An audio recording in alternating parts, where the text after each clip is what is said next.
اگر کوئی ایسی صورت میں جماعت میں شامل ہوا جیسے کہ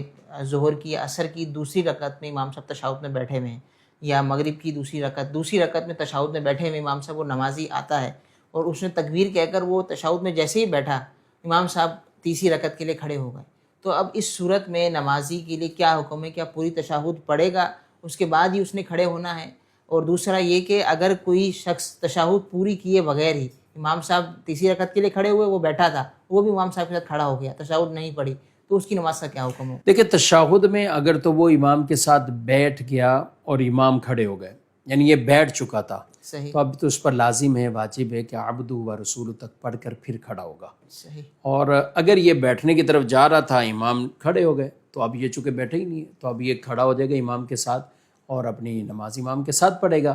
لیکن اگر یہ بیٹھ چکا اور اب جان بوجھ کر اگر تشہد پڑھے بغیر یہ کھڑے ہوگا، تو پھر یہ اس کی نماز واجب الاعادہ ہوگی، دوبارہ پڑھنی واجب ہے۔